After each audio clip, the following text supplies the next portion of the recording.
রাজবাড়ী জেলার বালিয়াকান্দি থানার অন্তর্গত তেতুলিয়া তাফসীরুল কোরআন মাহফিল পরিচালনা কমিটির উদ্যোগে, তেতুলিয়া বাজার ও স্থানীয় যুব সমাজের উদ্যোগে তেতুলিয়া দারুস সুন্নাহ ইসলামিয়া দাখিল মাদ্রাসা ময়দানে তাফসীরুল কোরআন মাহফিলের প্রশাসনের ভাইরা, প্রাণপ্রিয় রাজবাড়িবাসী, দল মত জাতি বর্ণ ধর্ম নির্বিশেষে আজকের অনুষ্ঠান নাকি এটা শুধু মুসলমানদের? না, সবার।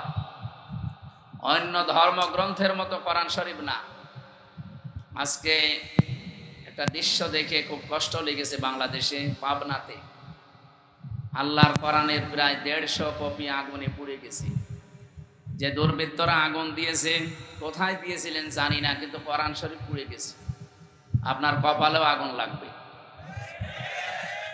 আশা করছি তওবা করে ফিরে আসবেন। যদি হঠকারিতা করেন আপনি জাহান্নামী, এটা লিখে নিতে পারেন। আল কোরআন হুজ্জাতুল লাকা ওয়া আলাইকা।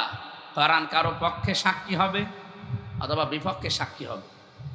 আমরা কোরআনের পক্ষে সাক্ষী চাই না বিপক্ষে? বলেন। পক্ষে যদি সাক্ষী নিতে চান, কিয়ামতের দিন দুইটা বিষয় সুপারিশ করবে আল্লাহর সামনে দাঁড়িয়ে, কোরআন শরীফ আর সিয়াম। দুইটার সুপারিশই আল্লাহ কবুল করবে। কিন্তু সুপারিশ পাওয়ার যোগ্যতা তো আপনার থাকা লাগবে। কথা বলেন না কেন? আমি আকিস গ্রুপে ছিলাম খতিব হিসাবে। ওনারা, আপনারা জানেন, বাংলাদেশে বড় কোম্পানির ভেতরে একটা বিভিন্ন সময় সার্কুলার দেয়। অনেক ভক্তবৃন্দ আছে, বলে হুজুর আপনি শুধু একটু বলিয়ে দেবেন। আপনি মালিকের সাথে থাকেন, শুধু একটু বলিয়ে দেবেন, আমার কাজ হয়ে যাবে। তা আমি বলে দেব আর হয়ে যাবে মানে আপনার যোগ্যতা থাকা লাগবে না? তারা অন্তত অনার্স মাস্টার্স অথবা ডিগ্রি পাঠ ছাড়া নেবে না, আর আপনি ম্যাট্রিক ফেল করে বসে আছেন। আমি না, আমার বাপ বললেও নেবে? বলে আপনার তো যোগ্যতাই নেই, আমি কি দেখে আল্লাহ আপনার সামনে আপনাকে দাঁড় করাবো? রব্বুল আলামিন বলেন, ইয়াউমাইযিল লা তানফাউ শাফাআতু ইল্লা মান আযিনা লাহুর রহমানু ওয়া রাদিয়া লাহু কওলা। সূরা তাহার 109 নম্বর আয়াতে এসেছে, সেই দিন সুপারিশ কাজে লাগবে না ওই সমস্ত মানুষের জন্যে যাদের জীবনের উপরে আমার আল্লাহ রাজি নেই এবং যাদের কথা শুনতেও আমার আল্লাহ রাজি ছিল না। আপনার জন্য যদি নবী পর্যন্ত কিয়ামতের দিন আল্লাহর দরবারে দাঁড়িয়ে বলে যে একে মাফ করে দেন, কোরআনও যদি বলে, সিয়ামও যদি বলে, হবে না যতক্ষণ পর্যন্ত আপনার প্র্যাকটিক্যাল লাইফের উপরে আল্লাহ রাজি না হবেন। কি কিছু বুঝলেন? আমি আমার 33 বছর বয়সের দিকে তাকিয়ে ভাবা লাগবে, আমি যা করেছি আমার উপরে আল্লাহ রাজি আছে কিনা জিজ্ঞাসা করা লাগবে না। কি করা লাগবে না? আমি তো নিজেরটা হালকা হিসাব করলেই বুঝিয়েছি আমি যাব কোথায়। আমার নিজেরটা যেমন আমি এখন হালকা বুঝেছি, আপনারটা আপনি বোঝেন না। নিজের দিকে তাকিয়ে বলেন তো, আপনি কি আসলে মাপ পাওয়ার মতো যোগ্যতায় আছেন? 2 নাম্বারটা তো আরো কঠিন, রাদিয়া লাহু কওলা। যিনি আপনার পক্ষে কথা বলবেন তার কথা শুনতেও আল্লাহ রাজি থাকা লাগবে। আমি আপনার পক্ষে আন্দাজে কথা বললেই তো হচ্ছে না। আপনার ভেতর বাহির সব জানা আছে কার? যিনি বিচার করবেন ওই বিচারকের যদি সব জানা থাকে, তখন সাক্ষীর প্রয়োজন হয়। আল্লাহর বিচারে আর পৃথিবীর এই বিচারে পার্থক্য এইটাই, ইয়ারাফুল মুজরিমুনা বিসিমাহুম ফায়ুখাযু বিন নাওয়াসি ওয়াল আকদাম। জবান ছেড়ে বলেন, ফাবিআই আলাই রাব্বিকুমা তুকাদ্দিবান। পাপিষ্ট যারা, কিয়ামতের দিন আল্লাহ তাদের মাথার চুল ধরে আর পা ধরে টান দেবে। এই 2টা জিনিসের নাম দিলেন কেন? আমি আয়াতটা পড়ার পরে তাফসিরে দেখেছি, কিয়ামতের দিন মানুষের আকার আকৃতি আল্লাহ আসলটা রাখবে না। অধিকাংশ মানুষের আকারের হয়ে যাবে পার্থক্য। কমপক্ষে 10 প্রকার আকৃতির কথা এই আয়াতের তাফসিরে আছে। 10 রকমের সূরা তার সিরাত দিয়ে কিয়ামতে আপনি উঠবেন। যতই সুন্দর চেহারা হোক এটা আর থাকবে না। আপনার জীবন দেখে দেখে আল্লাহ ওই চেহারা তৈরি করে দেবে। পৃথিবীতেও আপনাকে পাল্টিয়ে দিতে পারত, যেহেতু সম্মান আপনার অনেক বেশি। ওয়ালাকাদ কাররামনা বানি আদম, এ পৃথিবীতে সবচাইতে বেশি সম্মান আমি আল্লাহ দিয়েছি বনি আদম সন্তানকে। এই জন্য আমাদের আকৃতি পাল্টায় না, তো কিয়ামতের দিন পাল্টিয়ে যাবে। কারো আকৃতি হবে শূকরের মতো, কারো হবে কুকুরের মতো, কারো হবে সর্পের মতো, কারো শিয়ালের মতো। আকৃতি প্রায় 10 রকম আমি পেয়েছি। চিন্তা করলাম আল্লাহ এই সমস্ত জিনিসের নাম দিলেন কেন? ভেবে দেখি দুনিয়াতে বহু মানুষের চরিত্র সাপের মতো আছে। একটা সাপ মানুষকে কামড় দেয়, লোকটা মরে যায়, সাপের কোনো লাভ হয়? বলেন না কেন? এই দাদা না,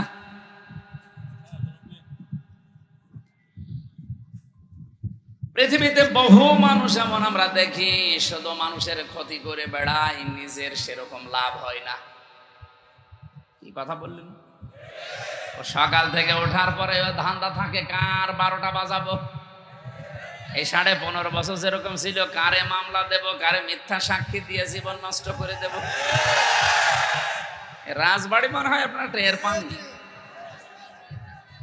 হাজারো মানুষ এখানে পরীক্ষিত তারা এই যে বসে আছে ডানে বামে। সকাল থেকে উঠে যাদের এই চিন্তায় ছিল কারে বিপদে ফেলবো, কার 12টা বাজাবো। আপনি হাজি হতে পারেন, নামাজি হতে পারেন, আপনার আকৃতি কিয়ামতে থাকবে না। আমার তো এই আয়াতের ব্যাখ্যা পড়ার পরে মনে হয় বাংলাদেশে বহু ফেরেশতা কিয়ামতের দিন উঠবে যারা আকার আকৃতি সাপের মতো হবে।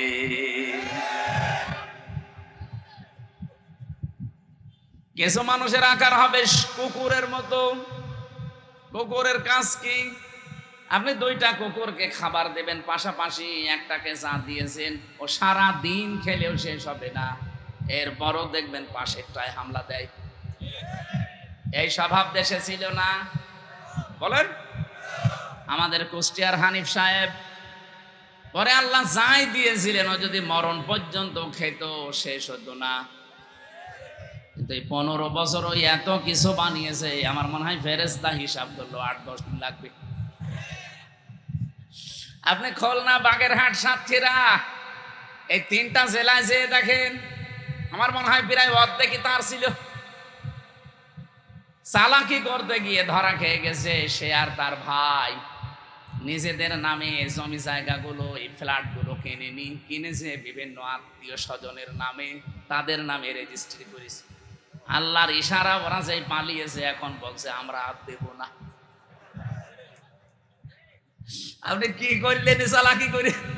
দুদুকে যেন ধরতে না পারে যেন নিজের নামে করেনি, করেছে কোন ফুফুতো ভাইয়ের শালার মেয়ের নামে। অত দূরের আত্মীয়, সে এখন ফেরত দেবে? সে বলছে এটা বাবা শাহজালাল, সব হালাল হালাল করে দিয়েছে। অথচ এইটা না করে আপনার যা ছিল সম্পদ, এতটুকুর ওপর সন্তুষ্ট থেকে বাকি যা বাজেট পেয়েছিলেন এগুলো যদি জনগণের ভেতরে আপনি বিতরণ করতে পারতেন, আল্লাহর কসম সারা বাংলাদেশ তছনছ হয়ে গেলেও আপনার ঘরে কেউ হাত দিত না। আজকে আমি ফজরের নামাজ কুষ্টিয়ায় পড়ার পরে নদীর ধারে একটু হাঁটছিলাম, 7-8 জন লোক এসেছে। এই কথা বল না, কিছু দেখা লাগবে না, কথা শুনেন। ওনাদের কাছে একটু জরিপ চাইলাম যে ভাই, এখন যদি হানিফ সাহেব হঠাৎ করে আপনার সামনে এসে পড়ে আপনি কি বলবেন? বলছে কে বলবো মানে ওই শালারে? দরকার নেই, মানে টান শুনে বুঝলাম যে পিটিয়ে মেরে ফেলবে। ঠিক হয়নি আপনাদের। যা ছিল ওইগুলো যদি নিজেরা খাওয়া দাওয়া করতেন শেষ করতে পারতেন না। যা করলেন 15.5 বছর, মনে করেছিলেন যে 41 সাল। কিসের 41? আপনার 41 ঘন্টা, 41 মিনিট, 41 সেকেন্ডের গ্যারান্টি আছে। আর আপনি কি টার্গেট নিয়েছিলেন আন্দাজে? এই জন্য আমাদের চরিত্র এরকম যেন কারো না হয়। যে যা আছে এইটাই তো আমি শেষ করে যেতে পারি না, এরপরও কেন আমি মানুষেরটায় হামলা দেব? কিন্তু আমার আফসোস হয় আগস্টের 5 তারিখের পরে অনেক মানুষের চরিত্র এরকম কুকুরের মতো হয়ে গিয়েছে। আপনি অন্যটায় হামলা দিতে যান কোন কারণে? হযরতে আবু যর রাদিয়াল্লাহু তাআলা থেকে বর্ণিত, বিশ্ব নবী বলেন, মানিদ্দাআ মা লাইসা লাহু ফালাইসা মিন্না ওয়ালিয়াতাবাওয়া মাকআদাহু মিনান নার। মুসলিম শরীফের হাদিস। যে জিনিস তোমার না, ওই জিনিস যদি নিজের দখলে রেখে দাও, ওই দিন থেকে তুমি আমার দলভুক্ত আর নেই। এখানে আলেম যারা আছেন বলেন তো, ফা এই শব্দটা বালাগাত মান থেকে 19টা অর্থে আসে। আমি নিজে বালাগাত মান থেকে এত বেশি পড়েছিলাম, একেবারে আমার মনে হয় কোরআন শরীফের মতো মুখস্থ ঠুটস্থ হয়ে আছে। কোন অক্ষর কোন কায়দায় ব্যবহার হবে আমার একেবারে ঠুটস্থ আছে। এই ফাটা নবীজি দেওয়ার কারণ হচ্ছে, আগে বর্ণিত কোন দোষ যদি কেউ করে থাকে, পরের শাস্তি তার জীবনে মাস্ট বি আসবে। তাহলে আগের শাস্তি কি? আগের কাজটা কি? মানিদ্দাআ মা লাইসা লাহু, যে জিনিসের মালিক আপনি না, ওই জিনিস যদি আপনি জোর করে নিজের দখলে নিয়ে নেন, প্রথম শাস্তি হচ্ছে ফালাইসা মিন্না, আপনি নবীর উম্মত আর নেই। বলেন তো বাংলাদেশে কত মানুষ নবীর উম্মত থেকে বের হয়ে গেছে? যারা গিয়েছেন এখন যদি তারা বলেন, হুজুর আমার বাবা মরে গেছে, জানাজা পড়িয়ে দেন, কবরে দেন, এটা মিথ্যা কথা হবে না? আপনার বাবা তো নবীর উম্মতই নেই। এক কথা বলেন না কেন? আমি তো বিসমিল্লাহি ওয়া আলা মিল্লাতি রাসূলিল্লাহ বলে আপনার বাবাকে কবরে দেব কি করে মিথ্যা বলে? আল্লাহর নামেও আপনার বাবা ছিল না, রাসূলুল্লাহর দলেও ছিল না, তা আমি মিথ্যা কথা বললে আল্লাহ মেনে নেবে? আরো জোরে বলেন। এই জন্য এই ভণ্ডামিগুলো বাদ দেওয়া লাগবে। কিছু মানুষের বিশ্বাসী হয়ে গেছে, যা করে করি, মরে গেলে যদি 10টা গরু আমার নামে জবাই হয়, আমার জান্নাত ঠেকায় কে? মনে আছে জান্নাত ওর বাবা, ওই গরু জবাই করবে আর দিয়ে দেবে। বিশ্বনবীর আপন চাচা হযরতে আবু তালিব, এই হযরত বলে ফেললাম, এর একটা সম্মানিত মানুষ। এই আবু তালিব লোকটা যেদিন মারা যাবে, নবীজি নিজে তার মাথার কাছে বসলেন, বুখারী শরীফের হাদিস। ডাক দিয়ে বললেন, ইয়া আম্মি আবি তালিব, লা ইলাহা ইল্লাল্লাহ হাজ্জুল লাকা ইনদাল্লাহি ইয়াউমাল কিয়ামাহ। হে চাচা, জোরে বলা লাগবে না, শুধু আস্তে করে আমার কানের কাছে মুখ নিয়ে বলেন, লা ইলাহা ইল্লাল্লাহ মুহাম্মাদুর রাসূলুল্লাহ বলার দরকার নেই, কারণ ওটা যে আমি নিজে আমি সাক্ষী দিয়ে দেব। কিন্তু আল্লাহর একাত্মবাদের শিক্ষা স্বীকৃতি আপনি একটু দেন, জোরে দেবেন না, শুধু আমার কানের কাছে মুখ নিয়ে বলেন, আমি শুনলেই হবে। কিয়ামতের দিন আমি আপনার গামছা দিয়ে টেনে নিয়ে আল্লাহর দরবার থেকে জান্নাতে দিয়ে আসবো। পাশে দাঁড়িয়েছিল আবু জেহেল আর আবু লাহাব, আবু সুফিয়ান। ডাক দিয়ে বলছে, নেতা পড়বা, সারা জীবন বাপদাদার ধর্ম অনুসরণ করলে এখন ভাতিজার এই নতুন ধর্ম অনুসরণ করে কলঙ্কিত হবা। মানুষ তোমারে কাপুরুষ বলবে, ভীরু বলবে, তোমার নামে বদনাম বের করবে যে ও মরার আগে বাপদাদার ধর্ম ছেড়ে দিল। আবু তালিব ওই দিন ডাক দিয়ে বলেছে, ভাতিজা মুহাম্মদ, আমি তোমাকে ভালোবাসি, কিন্তু এই কালেমাটা পড়তে পারলাম না, আমারে মাফ করে দিও। বলেন তো মাফ করার মালিক কে? বলেন বলেন। সঙ্গে সঙ্গে নবীজির মন খারাপ হয়ে গেল।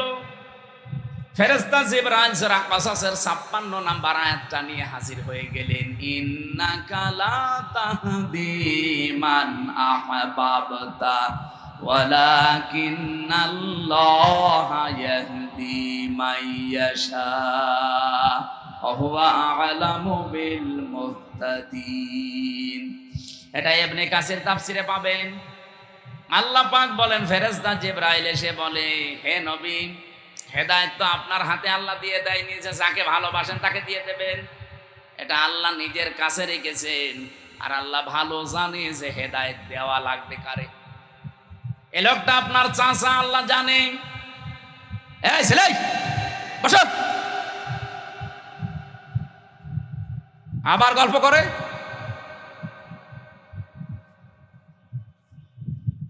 এই লোকটা সারা জীবন বাড়িতে নিয়ে আপনাকে লালন পালন করিয়েছে, খাওয়িয়েছে, আমি দেখেছি। আপনি যে বারবার তাকে বললেন কালেমাটা পড়ো, জোরেও বলা লাগবে না, কানের কাছে মুখ নিয়ে বলো, তাও লোকটা পড়ে নাই। এই জন্য আমি আল্লাহ তাকে মাফও করি নাই। এরপরেও নবীজি আবু তালিবের কবরের পাশে দাঁড়িয়ে হাত তুলে মোনাজাতে বলেছিলেন, আল্লাহ চাচা আবু তালিবকে মাফ করে দাও। সঙ্গে সঙ্গে জিবরাইল এসে বলে, হে নবী হাত নামান। কার জন্য হাত তুলেছেন?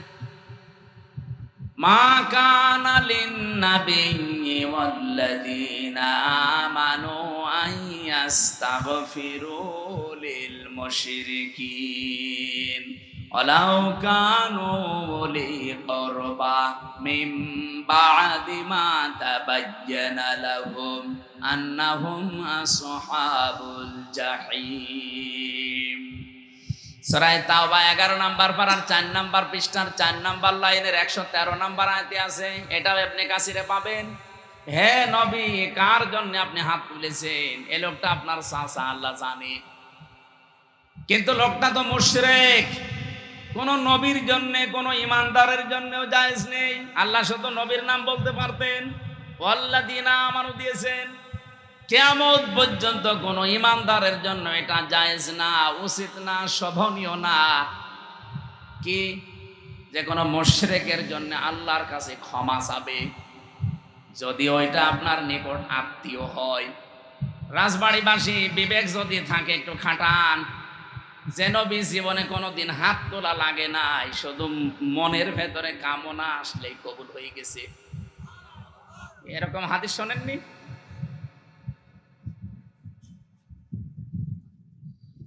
আসরের নামাজের সময় তিনি নামাজ আদায় করছিলেন বাইতুল মুকাদ্দাসের দিকে। 16 মাস একাধারে নামাজ পড়ছিলেন। হঠাৎ 2 রাকাতের পরে মনের ভেতরে একটা কামনা, বাসনা যে আমি কাবার দিকে নামাজ পড়তে পারলে ভালো হতো। তাও 2 রাকাত হয়ে যাওয়ার পরে মনের ভেতরে একটু উকি দিয়েছে।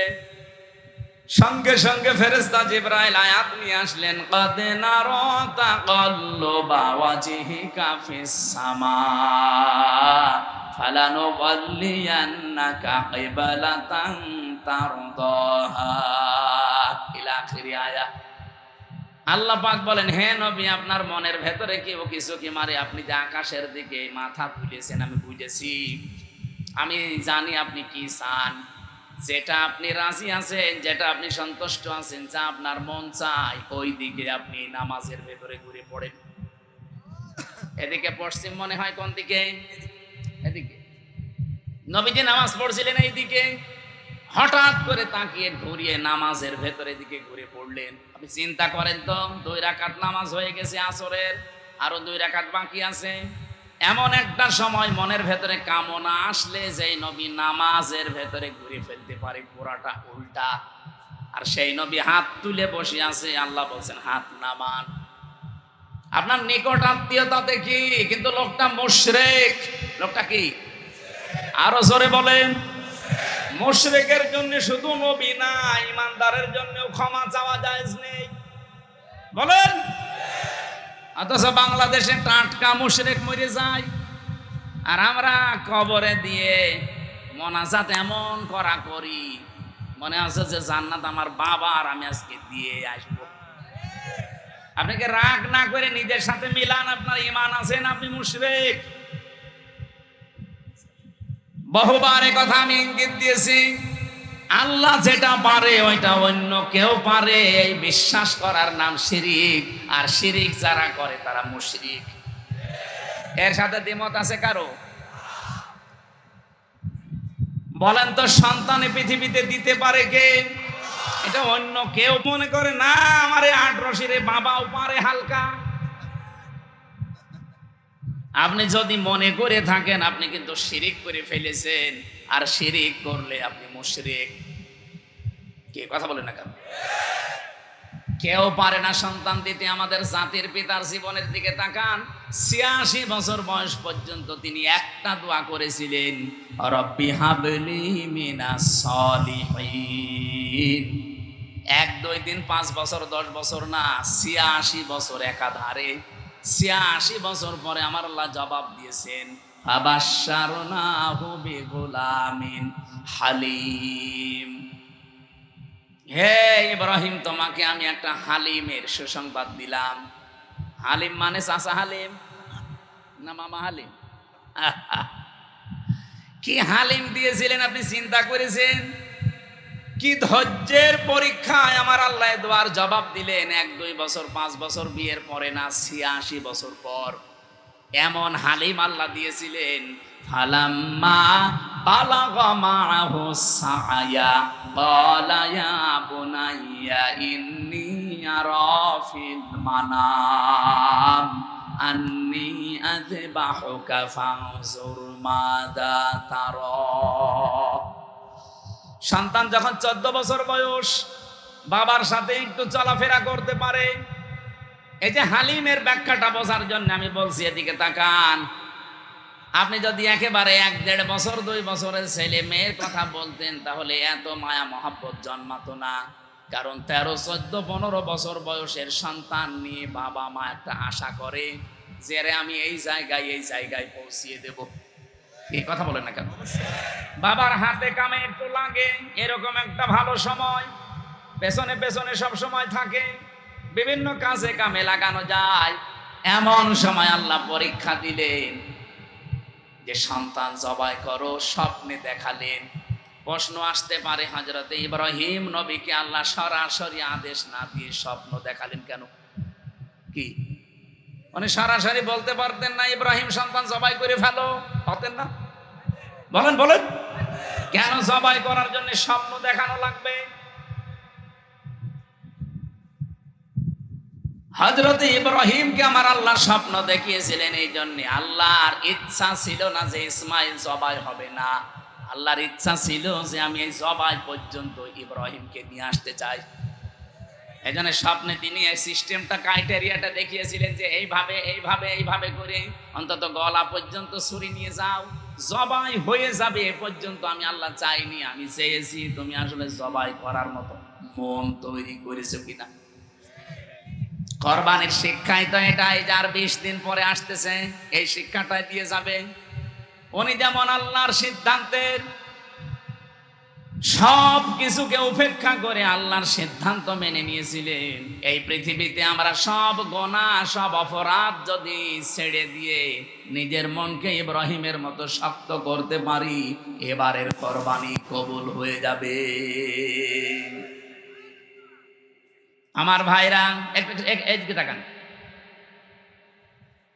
স্বপ্নে তিনি দেখিয়েছিলেন এই কারণে হযরতে ইব্রাহিমও চিন্তা করেছেন, কি গো আমার সন্তান আমি আল্লাহর হুকুম পেয়েছি জবাই করে ফেলবো, কিন্তু না, আল্লাহ যে গোলামিন হালিম দিলেন, কেমন হালিম এটা আমি দেখবো। একে আসলে হালিম না চাচা হালিম? চাচা হালিম বিক্রি হয় না বলে এখান দিয়ে? মামা হালিম? মামা চাচা হালিম না, এ গোলামিন হালিম। তিনি পরীক্ষা করার জন্য বললেন, ইয়া বাতি ফাল মা তোমার সাতাজিদুনি ইনশাআল্লাহু মিনাস সাবিরিন।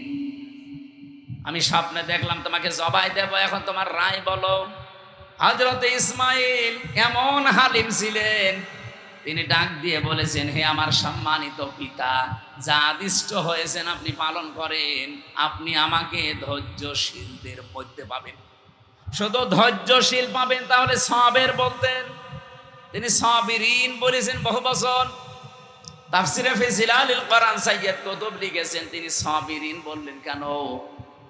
এই কারণে তিনি সাবিরিন বলেছিলেন, কারণ সবের বললে নিজের ভেতরে একটা আমিত্ব অহংকার আসতে পারে যে আমি শুধুমাত্র ধৈর্যশীল, এরকম পরীক্ষা দুনিয়ার কেউ দিতে পারে না। তিনি সাবিরিন বহু বছর লাগিয়ে বাবাকে জানিয়ে দিলেন, বাবা আমি নিজেকে অহংকার মুক্ত করে বলছি, আমার মতো বহু ইসমাইল দুনিয়ায় আছে, তারাও ধৈর্যের পরীক্ষা দিয়েছে, আমি তাদের ভেতরে একজন, আমার কোনো অহংকার নেই। এতটুকু মানুষ মাত্র 14 বছর বয়স, নিজেকে অহংকার মুক্ত করার জন্য কি সাবধানে কথা বলছেন। আর আমরা অহংকার আছে না নেই? যে যখন চেয়ারে থাকে সে তখন গিয়ারে থাকে। এই যে আমি চেয়ারে আছি, আমি কিন্তু গিয়ারে আছি। হাই সাহেব চেয়ারে আছে, উনিও এখন গিয়ারে আছে। শওকত সাহেব এখন চেয়ারে আছে, উনিও গিয়ারে আছে। মনে করছে চেয়ার থেকে আর নামা লাগবে না, অথচ আমরা যখনই চেয়ারে বসেছি চেয়ার আমাদেরকে জানিয়েছে হামজা বেশিক্ষণ না, 1-1.5 ঘন্টা। এই কথা বলছে না কেন? এরপরে কিছুক্ষণ পরে তাহাজ্জুদের নামাজ শুরু হবে, এরপরে ফজরের নামাজ আরো গুরুত্বপূর্ণ। সুতরাং সারা রাত না, চেয়ারের মেয়াদ মাত্র 1.5 ঘন্টা। পৃথিবীর কোন চেয়ার কারো জন্য স্থায়ী না, শুধু একটা চেয়ার। অসিআ কুরসিয়ুহুস সামাওয়াতি ওয়াল আরদ ইলা আখিরি আয়া। আল্লাহ পাক বলেন আসমান জমিন পরিব্যাপ্ত একটা চেয়ার আছে, ওই চেয়ারের মালিক কে? ওইটার কোনো পরিবর্তন নেই। তাছাড়া দুনিয়ায় যত দামি চেয়ার হোক, যত বড় চেয়ার হোক, চেয়ারে যারা বসবে এ কথা মনে করে যেন বসে যে আমারে নামা লাগবে। চেয়ার মানে যে চেয়ারের কথা বলছি। অনেকে মনে করছে না এখন যারা উপদেষ্টা আছে ওই চেয়ার, ও চেয়ার কি নামবে? ওরা নামার জন্য বসেছে। দেখেন নাকি চেয়ারের গরম, যে যখন চেয়ার পেয়েছে সেই তখন পাল্টিয়ে গেছে। চেয়ারের গরমে কি বলতে যে কি বলে নিজেও টের পাচ্ছে না। এই যে মাহফুজ আলমের দিকে তাকান, চেয়ারে থাকার আগে আপনি দেখেছেন সে চেয়ারে থাকার আগে মানুষের কাছে টাকা ভিক্ষা করে পর্যন্ত খাবার খেয়েছে, মানুষের মেসে থেকে খাবার খেয়েছে, নিজের টাকা ছিল না বাবার, অথচ সে চেয়ারে পেয়ে এমন গিয়ারে আছে। শুধুমাত্র গিয়ারেই নেই, কোথায় সে 71, কোথায় 47, কোথায় 52, ওগুলো টানতেছে। কেন তুমি 24 আনতে পারো না? কথা বলেন না কেন? আপনি 71 তুলে আনতেছেন আমার সামনে, আমি 71-এর কি বুঝি? আমার এখন 33 বছর, 92 সালে আমার জন্ম। 71-এ তো আমার বাবা কেবল মায়ের পেটে এসেছিল। আপনি কেন 71 টান দেন? 71-এর চেতনা নিয়ে টান দিয়ে দিয়ে তো হাসিনা পড়েছে। আমি একটা জরিপ পেয়েছিলাম, নাকি এসব বলা ঠিক হবে না? বলেন মানে কি? আপনি না বললেও আমি বলবো, আমার কপালে যা আছে। যা আজকে এটা পাচ্ছিলাম আমি আসার সময়,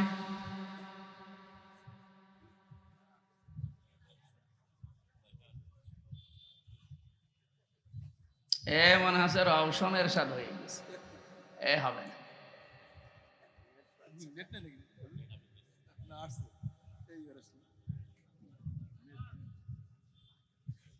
কানেকশন করবে।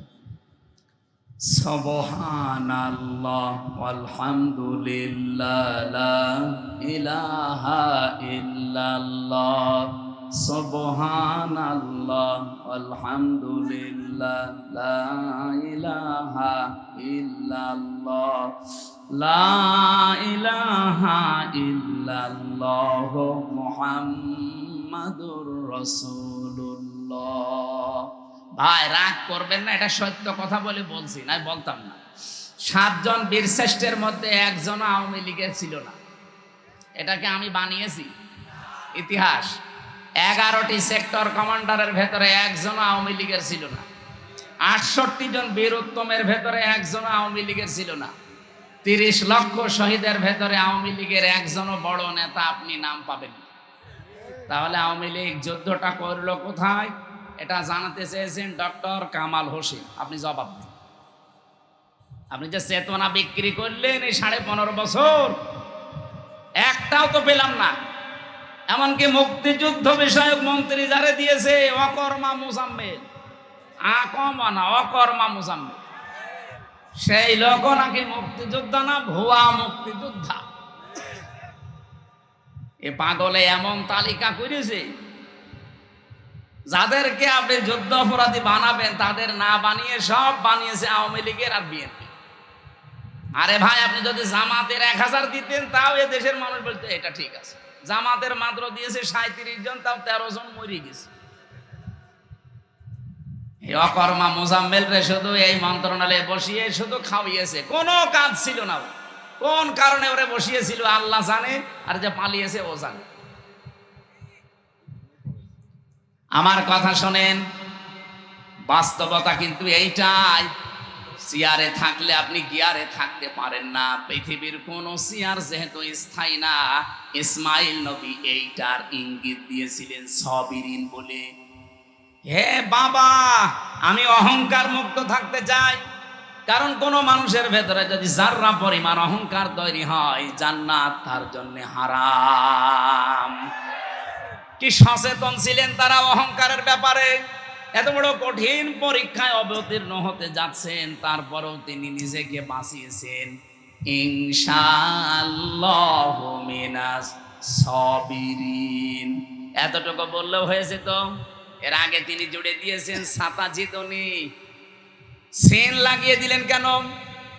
সিন সাফা কদ লাম এরকম 13টা অক্ষর আছে। এই 13টা শব্দ যদি কোনো সেন্টেন্সের আগে আসে, অর্থ হয় খুব তাড়াতাড়ি। ছাতা জিদনি দিয়ে জানিয়ে দিলেন, বাবা দেরি হবে না, খুব শীঘ্রই আপনি আমাকে সবিরিন ধৈর্যশীলদের ভেতরে একজন পাবেন। আমি অহংকার করি না আল্লাহর বিধান মানতে পেরে। হযরত ইসমাইল খুশি হয়ে গেলেন, রব্বুল আলামিন তুমি যে গোলামিন হালিম বললে, আসলে আমি হালিম পেয়েছি। এটা মামা, এটা চাচা হালিম না, কি এটা আসলে হালিম। আমি যা বলেছিলাম এই 86 বছর তুমি তাই দিয়েছো আমারে হালিম হিসাবে। আমারে সন্তান পেয়ে আমি এত খুশি। আমি যে কথা বলতে চাচ্ছিলাম এই পয়েন্ট দিয়ে, পৃথিবীতে কোনো মানুষ আপনাকে সন্তান দিতে পারবে না, সে যত বড় পীর হোক, অলি হোক আর নবী হোক। এটা দেওয়ার মালিক শুধুমাত্র কে? এই বিশ্বাস যাদের নেই, বিভিন্ন জায়গায় বিশ্বাস ঢুকে গেছে, আপনি কিন্তু শিরিক করে ফেলেছেন। আর শিরিক করলে আপনি মুশরিক, আর মুশরিকের জন্য দোয়া করা জায়েজ নেই। আরো জোরে বলেন। এরকম শিরিকের রাজবাড়ী জেলায় নেই। যদি কেউ করেন থেমে যান, এক্ষুনি থেমে যান। অনেক মুসলমানদের ভেতরে এখন রন্ধ্রে রন্ধ্রে শিরিক ঢুকেছে। সেদিন নওগাঁ গিয়েছিলাম, মান্দা যে বাড়িতে বসেছিলাম, ওই বাড়িওয়ালার 2টা ছেলে, আর একটা ছেলে পেটে আছে 6 মাস বয়স। আল্ট্রাসাউন্ড করার পরে নাকি বউ ডাক্তার রিপোর্ট দিয়েছে যে এইটাও ছেলে হবে। 1 বোতল পানি নিয়ে আমারে বলছে, হুজুর এমন পানি পড়বেন যেন মেয়ে হয়ে যায়। কি করে হবে? আরে না, আপনি এমন ভাবে পানি পড়বেন, আমি ছেলে আর চাই না, 2টা আছে, এবার আমি মেয়ে চাই। কি বিশ্বাস দেখেছেন? আমার মতো এতটুকু হুজুরের উপর যদি এই বিশ্বাস ওর হয়, এত বড় হুজুর পেলে তো পাগল হয়ে যাবে। আরে রাজবাড়ি গোয়ালন্দ এলাকায় তো পাগল আরো বেশি। যেখানে সেখানে সে দাদাই, আপনি গোয়ালন্দ মোড় থেকে দোয়ালের দিয়ে ঘাট পর্যন্ত যান, কত পাগলের মেলা দেখতে পাবেন।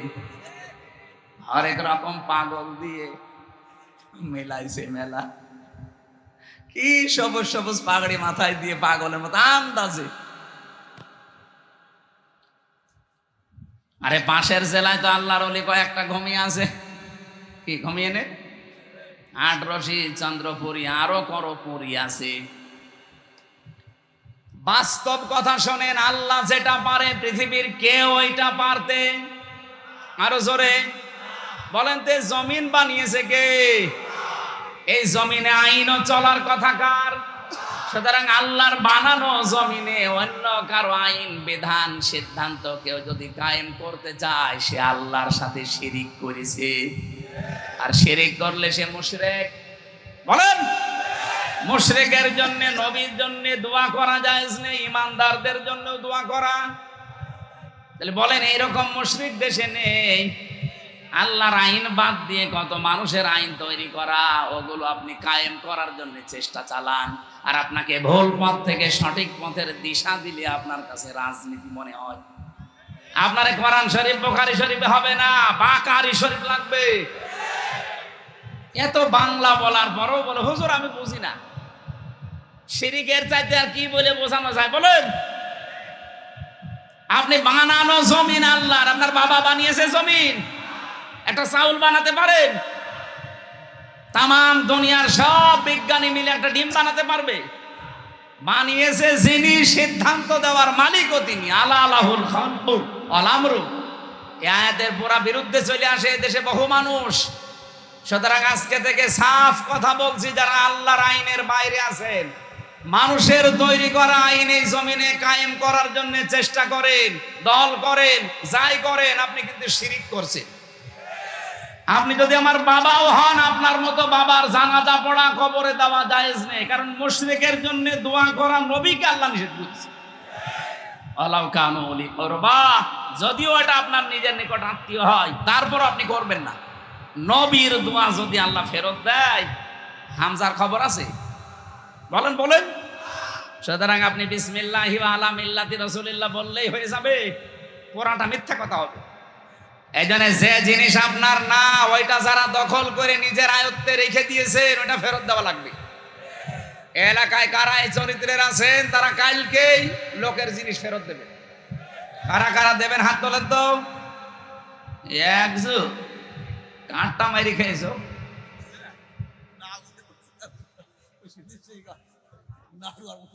দুই নাম্বারে বললেন এটা আরো কঠিন, সে যেন নিজের জায়গা জাহান্নামে একটা স্থান তৈরি করে নিল। বলেন নাউজুবিল্লাহ। এখানে যার যতটুকু আছে এটা নিয়ে সন্তুষ্ট থাকেন। মানুষের তাই খাবলা মারবেন না, হামলা দেবেন না। কিয়ামতের দিনে আকৃতি জীবনেও থাকবে না, কুকুর হয়ে উঠবে।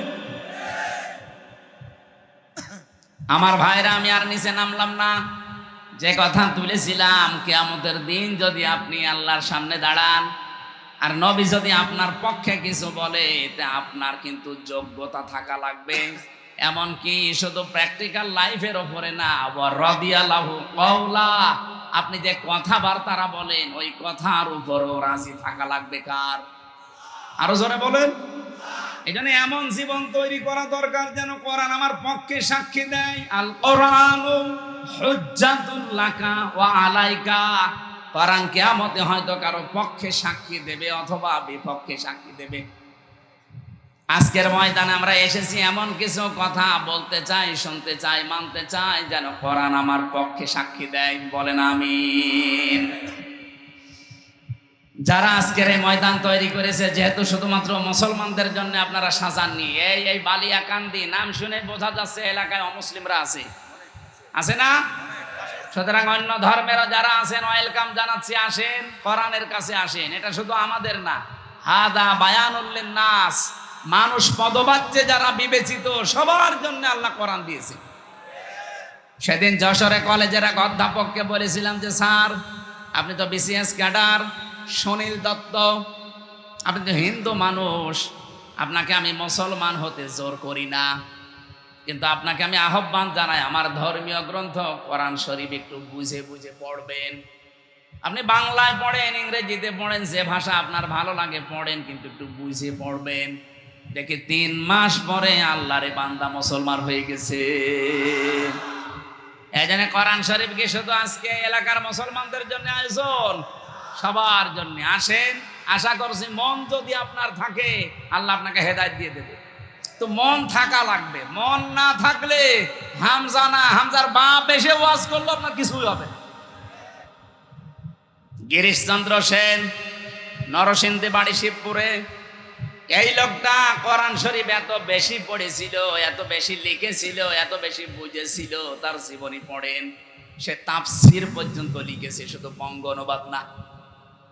আমি মালয়েশিয়া বিশ্ববিদ্যালয়ে কয়েকদিন আগে গিয়েছিলাম। এই গিরিশচন্দ্র সেনের তাফসীরটা ওই দেশে ইংরেজিতে করা আছে। যে লোকটা তাফসীর লিখেছে, আপনি চিন্তা করেন, আলেমদের বলেন এক একটা শব্দের একাধিক অর্থ জানা লাগবে, শব্দ ভাঙার যোগ্যতা থাকা লাগবে। উসুলে তাফসীরের মূল নীতি প্রায় 13টা থেকে 15টা। এই 15টা মূল নীতি তার জানা লাগবে, না তো তাফসীর করতে পারবেন না। একটা শব্দের যদি একটা অর্থ জেনে তাফসীর করতে যান, ভুল করে ফেলবেন। একাধিক অর্থ আপনার আয়ত্তে থাকা লাগবে। যে এই শব্দটা যেখানে অ্যাপ্রোপ্রিয়েট হয়, যেখানে খাটে, যে জায়গায় সেট হয়, ওই জায়গায় স্থান কাল পাত্র ভেদে আপনাকে সেট করা লাগবে। এই যে দরাবা মানে মারা, দরাবা মানে বলেন বলেন, দরাবা মানে সফর করা, দরাবা মানে দৃষ্টান্ত দেওয়া, 33টা অর্থ আছে এই শব্দটার। এখন আপনি যদি শুধুমাত্র দরাবা মানে মারা জানেন, আপনি মারা অর্থ লিখে দিলেন, ওখানে হবে দৃষ্টান্ত দেওয়া, আকাশ পাতাল হয়ে যাবে অর্থ। কথা বলেন না কেন? এমনকি শব্দটা উচ্চারণ করার সময়ও যদি আপনার সঠিক উচ্চারণ না হয়, তাহলে অর্থ আকাশ পাতাল হয়ে যায়। ইযা জাআ নাসরুল্লাহি ওয়াল ফাত, যখন আল্লাহর সাহায্য আসবে আপনি তখন বিজয় দেখতে পাবেন। কিন্তু এখন যদি আপনি নুন সাদ র নাসরকে নাসারা বলেন, নুন সিন র, ইযা জাআ নাসরুল্লাহি ওয়াল ফাত, যখন আসবে ঈগল পাখি তখন আপনি বিজয় পাবেন। কোথায় নুন সাদ র নাসর মানে সাহায্য, আর নুন সিন র নাসর মানে ঈগল পাখি। আকাশ পাতাল পাল্টিয়ে যায়নি? শুধু অক্ষর পাল্টিয়ে গেলেই যদি এত পরিবর্তন হয়, তাহলে কোন শব্দের অর্থ যদি আপনি পাল্টিয়ে ফেলেন, কি হতে পারে আপনার বলেন? অথচ এই হিন্দু বেটা পড়া কোরআন শরীফের কত কত বার পড়তে পারে আপনি বলেন?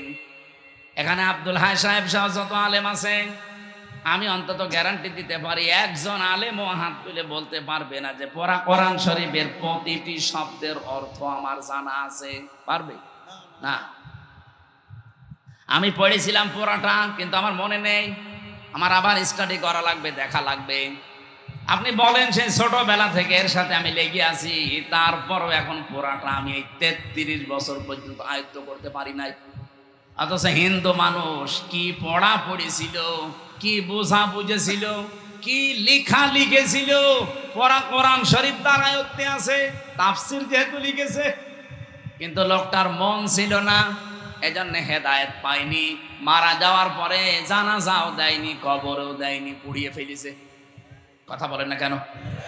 আজকের এই ময়দানে যদি আপনার মন না থাকেন, আপনি যে ধর্মের লোকই হন, মানুষ তো আপনি, মন যদি আপনার না থাকে, একদিনের ওয়াজে তাফসিরে না, কিয়ামত পর্যন্ত গ্রামে যদি তাফসির হয়েও যায়, আপনার কিছুই হবে না ওই গিরিশচন্দ্র সেনের মতো।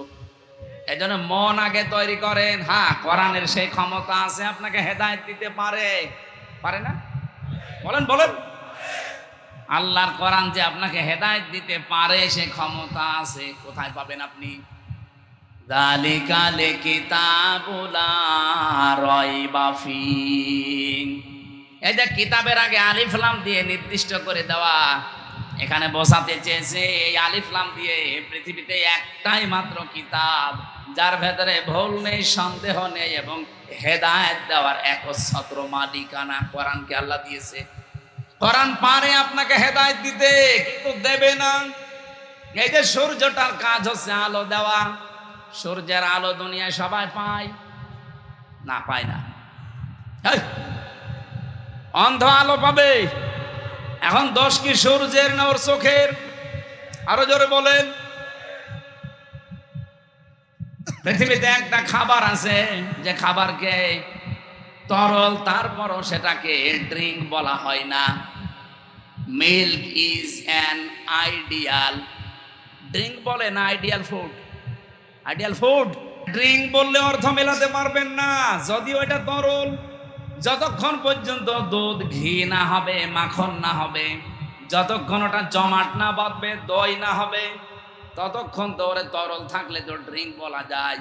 তো বিজ্ঞান 12,500 খাবারের উপরে গবেষণা চালিয়েছে, এই একমাত্র দুধকে তারা জানিয়েছে এটা হচ্ছে আদর্শ খাবার, আদর্শ পানি না। ওনারা ব্যাখ্যা দিয়েছেন কেন জানেন?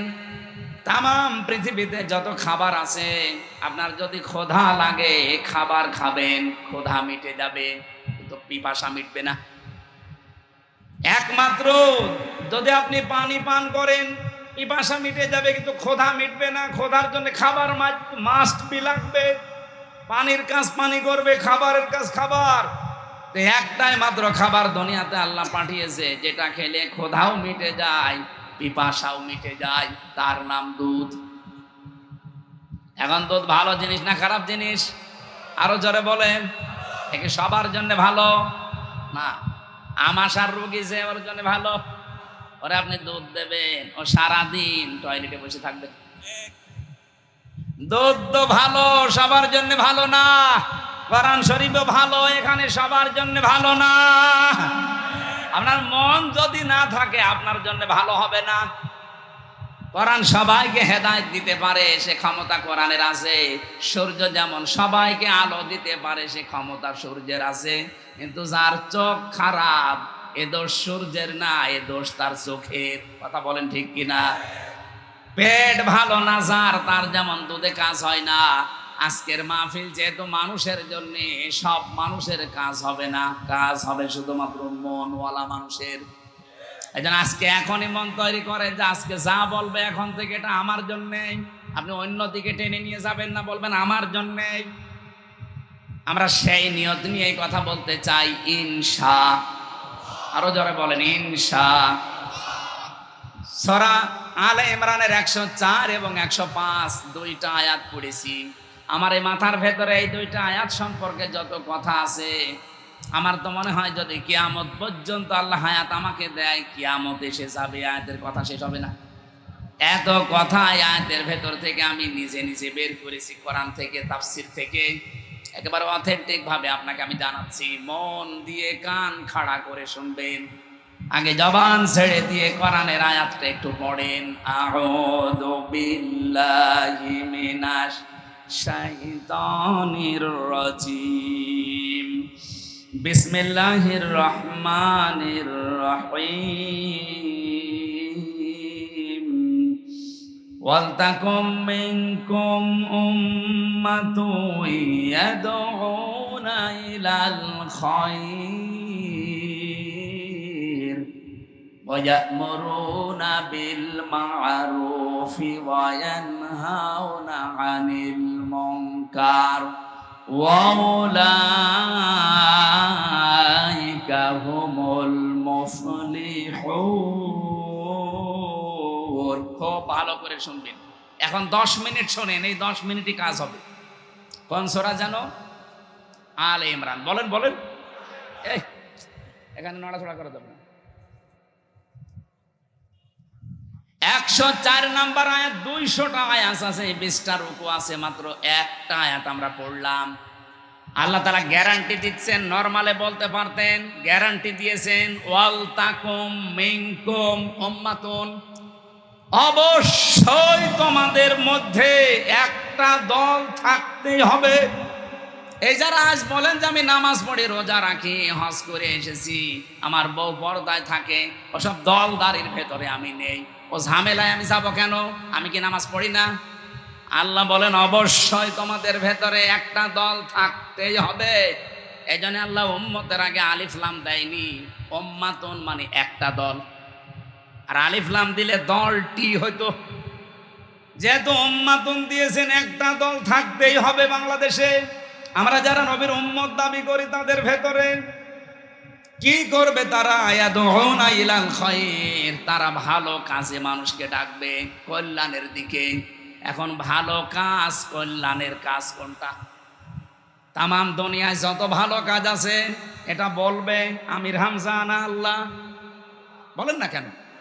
আরো জোরে বলেন। আল্লাহ যদি বলে যে এটা ভালো কাজ, আমি যদি কোরআন থেকে বের করতে পারি, আপনি মানবেন তো? কারা কারা মানবেন হাত তোলেন তো। আন্দাজ হাত তুলবেন না, এখানে ঝামেলা আছে। দেখেন তো হাত তোলেনি কে? দেখেন দেখেন, ওই যে এক লোক হাত না তুলে বসে আছে, আমি জানিও মানবে না। তোলেন, হ্যাঁ তোলেন। সবুজ জামা তোলেন। আমার শওকত ভাই তুলেছে, হাত তুলে আবার নামিয়ে ফেলিস। ঠিক আছে, অসুবিধা, আলহামদুলিল্লাহ। এবার ভালো করে শোনেন ভাই, আমি তো বানিয়ে বলবো, আলেমরা আছে না, এখানে সমস্যা কি? এবার আমি বললাম না ক্লাসের মেন টাইম চলছে, এটা একেবারে নড়াচড়া না, আপনার নিচের দিকেও তাকাবেন। ও রাজবাড়িবাসী একটু খেয়াল করেন, ভালো কাজ কোনটা সেদিকে মানুষকে ডাকার কথা নির্দেশ দিলেন। এদউনা ইলাল খৈর, এখানে খয়রের আগে আলিফ লাম দিয়ে আল্লাহ নির্দিষ্ট করে দিয়েছেন কাজটা। কোরআন শরীফের ভেতরে আমি ভালো কাজ পেয়েছি 500। কয়টা বলেন বলেন? 500 ভালো কাজের ভেতরে একটা ভালো কাজের জন্য আল্লাহ নির্দেশ দিলেন। এটার ব্যাখ্যা আপনি সূরা সফের 10 নাম্বার 11 নাম্বার আয়াতটা একটু খোলেন। ইয়া আইয়ুহাল্লাযীনা আমানু হাল আদুল্লুকুম আলা তিজারাতিন তুনজিকুম মিন আযাবিন আলীম। ওহে যারা ঈমানের দাবি করো, আমি কি এমন একটা ব্যবসার দিকে তোমাদের ইঙ্গিত দেব, দালালাত করব, বলে দেব, সন্ধান দেব, যে ব্যবসাটা করলে জাহান্নামের আগুনে যাওয়া লাগবে না, কঠিন যন্ত্রণাদায়ক আযাব থেকে তোমরা বেঁচে থাকতে পারবে। কি সেই ব্যবসা? মূলধন হিসাবে কয়েকটা জিনিস আমি ঘোষণা দিলাম। ব্যবসা করতে যেমন মূলধন লাগে, নাই তো ব্যবসা করা যায় না। আল্লাহ পাক বলেন যে জাহান্নামের আগুন থেকে বাঁচতে হলে ব্যবসা করা লাগে। এই ব্যবসার মূলধন 3টা। তো উমিনুনা বিল্লাহি ওয়া রাসূলিহি ওয়া তুজাহিদুনা ফি সাবিলিল্লাহ বিআমওয়ালিকুম ওয়া আনফুসিকুম যালিকুম খায়রুল লাকুম ইন কুনতুম তা'লামুন। আল্লাহর প্রতি যারা বিশ্বাস করেছে, রাসূলের উপরও বিশ্বাস করো। আর এই 2টা দাবিকে সামনে রেখে জান আর মাল দিয়ে আল্লাহর এই জমিনে তার বিধান বাস্তবায়নের জন্য সর্বাত্মক প্রচেষ্টা চালাও। এইটাই ভালো কাজ। আল্লাহ এবার দিয়েছেন যালিকুম খায়রুল লাকুম। এবার আর খয়রের আগে আলিফ লাম নেই। ভালো কাজে একটা, ওই যে উম্মাতুন মানে যেমন একটা দল, এই খয়রুন মানে একটা ভালো কাজ। এইটাই ভালো কাজ। তাহলে ভালো কাজ কোনটা আপনি বুঝেছেন। জান আর মাল যতদিন আপনার সাথে আছে, এটা সর্বাত্মক ভাবে জমিনে আল্লাহর দিন কায়েমের জন্য আপনি একেবারে প্রচেষ্টা চালিয়ে যাবেন। কোন দিন পর্যন্ত? ওয়াবুদ রাব্বাকা হাত্তা ইয়াতিয়াকাল ইয়াকিন, যতদিন পর্যন্ত আপনার কাছে ইয়াকিন না আসে, মানে মরণ না আসে। তাহলে জীবনের শেষ দিন পর্যন্ত এই টার্গেটটা আপনি চালাবেন যে আল্লাহর এই জমিনে আমি আল্লাহর সিদ্ধান্ত বিধান কায়েম করবই। এইটা ভালো কাজ আমি বানালাম। এটা বলেন বলেন। এই ভালো কাজের কথা ব্যাখ্যা করতে গেলে আপনার কাছে আমি খারাপ হয়ে যাই। আমার মনে হয় নবীজি যদি এখন এই ভালো কাজের ব্যাখ্যা দিত, এ রাজবাড়িতে বহু শয়তান এমন আছে নবীকেও গালি দিত। এই কথা বলেন না কেন? আমি কি বানিয়ে ব্যাখ্যা বলবো আপনার সামনে? 1500 বছর আগে এইভাবেই ব্যাখ্যা করা ছিল নবীর পক্ষ থেকে। যুগে যুগে সাহাবায়ে কেরাম যারা তাফসীর কারক তারা এইভাবেই লিখেছেন যে যালিকুম খায়রুল লাকুম, এইটাই ভালো কাজ। আমি আপনি না বুঝলে কি হবে? সাহাবীরা এই আয়াতের ব্যাখ্যা বুঝেছিল কি? হযরতে মুআয আর মুআবিসের দিকে তাকান। তারা মাত্র 11 বছর আর 13 বছরের ছেলে। তারা এটা যে ভালো কাজ, আল্লাহর জমিনে জিহাদ করা, দিন কায়েমের জন্য সর্বাত্মক চেষ্টা করা, এটা যে ভালো কাজ, বয়স হয়নি, মাপে যায় না, তারপরও তারা চেষ্টা চালিয়েছে। আর আমাদের বয়স হয়ে গেছে, মাপ হয়ে গেছে, পরিবেশ তৈরি হচ্ছে, এরপরও বলছে না, ও ঝামেলায় আমি নেই। ঝামেলা মনে করেন আপনি? এইটাই ভালো কাজ। এই ভালো কাজে জাতি যতদিন না বুঝবে ততদিন কপালে কাঙ্ক্ষিত শান্তি আসবে না। কারণ আমার হাকামা বিহি আদালা, যারা কোরআন দিয়ে বিচার ফায়সালা করে, তারা ন্যায় বিচার করে। যেহেতু 54 বছরে আমরা কোরআনের বিচার দেখি নাই, দেখেছেন? আরো জোরে বলেন না। কোরআনের বিচার যদি দেখতে পেতেন, আমি একটা হাদিস পড়ছিলাম, মান রা মিনকুম মুনকারান ফালিয়ুগাজ্জিরহু না, মান ক্বারাআল কুরআনা ফাস্তাযহারাহু ফাহাল্লা হালালাহু ওয়া হাররামা হারামাহু আদখালাহুল্লাহুল জান্নাহ। নবীজি বলেন, যে ব্যক্তি কোরআন পড়ে আর কোরআনকে এজহার করার জন্য চেষ্টা করে। এজহার মানে, অনেকেই বলে যে এজহার মানে স্পষ্ট করা। কে বলেছে আপনাকে? আধুনিক ব্যাখ্যা এজহার মানে বিজয় করা, এজহার মানে দাঁড় করানো, প্রতিষ্ঠা করা, কায়েম করা। 33টা অর্থ বের হয় এই শব্দ থেকে। আমরা যদি কোরআন পড়ি আর কোরআনকে যদি এজহার করার জন্য, বিজয় করার জন্য যে যেখানে আছে ওখান থেকে চেষ্টা চালাই, তাহলে কি হবে? পরবর্তী শব্দে আল্লাহর নবী বলেন ফাহাল্লা হালালাহু ওয়া হাররামা হারামাহু। হালালকে হালাল জেনে যদি ছেড়ে দেয় আর হারামকে হারাম জেনে যদি ছেড়ে দেয়, হালালকে হালাল জেনে আঁকড়িয়ে ধরে আর হারামকে হারাম জেনে ছেড়ে দেয়, ও ভাইরা, যতদিন কোরআনের বিধান কায়েম দামে এই দেশে না হবে ততদিন হারামকে হারাম জানার পরও আপনি ছাড়তে পারবেন না। এরকম জায়গা দেশে নেই? মাদ্রাসার যারা প্রিন্সিপাল, ভাইস প্রিন্সিপাল জিজ্ঞাসা করেন তো, হারাম কাজ জানার পরও করা লাগছে। একটা বৈধ বিল বের করে নিয়ে আনবেন, কিন্তু বাবা শাহজালাল ঘুষ মামা দেওয়া লাগবে। আপনি কিন্তু জানেন যে ঘুষ দেওয়া হারাম, আপনার তাও দেওয়া লাগবে। মসজিদের জন্য টাকা বরাদ্দ হয়, ওই টাকা বের করতে হলে 2 লাখ টাকা দেবে, 50,000 ঘুষ দেওয়া লাগে। আপনি কিন্তু হারামকে হারাম জেনেও ছেড়ে দিতে পারছেন না, কারণ ইসলাম এ দেশে নেই। এক কথা বলেন না কেন? এই জন্য যতদিন এই দেশে দিন কায়েম না হবে, যত বড় ফেরেশতা এই দেশে বাস করুক, ও হালালকে হালাল জেনে আঁকড়িয়ে ধরতেও পারবে না, হারামকে হারাম জেনেও ছেড়ে দিতে পারবে না। এই জন্য কোরআন শুধু পড়লেই হবে না, কোরআন বুঝলেই হবে না, কোরআন মানলেই হবে না, কোরআন যেন মানুষ মানতে পারে সেই ব্যবস্থা করা লাগবে। আর এইটাই চেয়েছিলেন আল্লামা সাঈদী। উনি যতদিন কোরআন পড়েছিলেন ওনার একটা শত্রু বাংলাদেশে ছিল না, যতদিন কোরআন বুঝেছিলেন শত্রু ছিল না, যতদিন কোরআন মানুষের কাছে বুঝিয়েছেন শত্রু ছিল না। কিন্তু যখনই বলেছে এটা আমি এদেশের মানুষকে মানাতে চাই, তখনই উনি হয়ে গেছে রাজাকার। বলেন এর আগে কথা বোঝা লাগতো ভাই।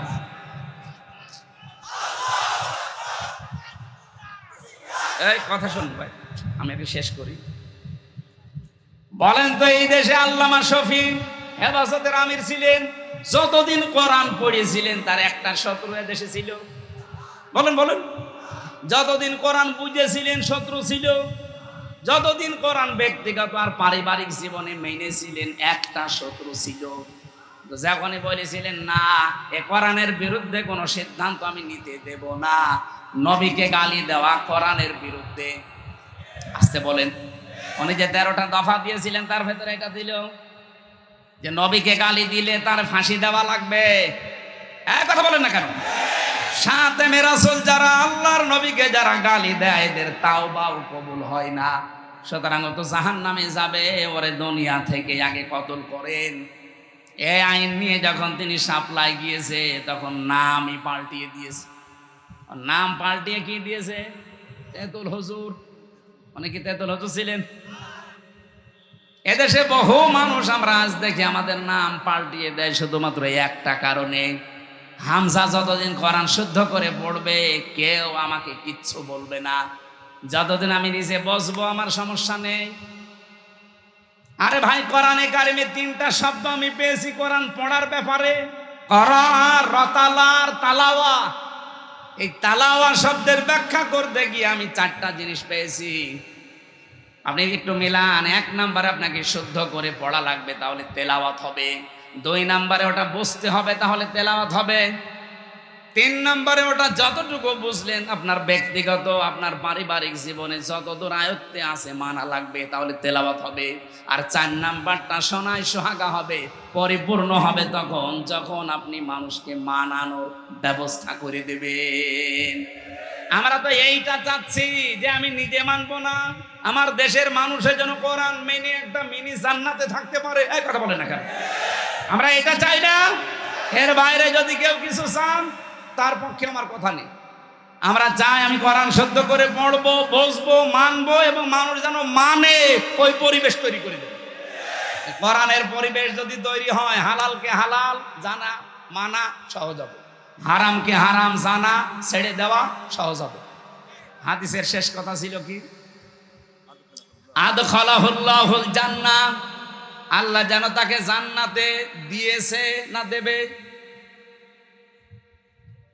না না, দেবে না। আদখালা মাঝে সিগা, এটা পাস্ট, অতীতের শব্দ। নবীজি বলতে চেয়েছেন সত্যি যদি কোরআন বিষয় হয়ে যায়, আর হালালকে হালাল জেনে যদি আঁকড়িয়ে ধরতে পারো, হারামকে হারাম জেনে যদি ছেড়ে দিতে পারো, আমি নবী গ্যারান্টি দিলাম সমাজটা, দেশটা এমন হবে যেন মনে হয় জান্নাতে আসো। আমরা সেটা চাই না। এইটা চাইতে গেলে আপনার কাছে রাজনীতি মনে হয়, আপনার কাছে ধর্ম ব্যবসা মনে হয়। আমার যদি ধর্ম ব্যবসা হয় তা আপনারটা কি? আপনি তো বাটপার। বলেন,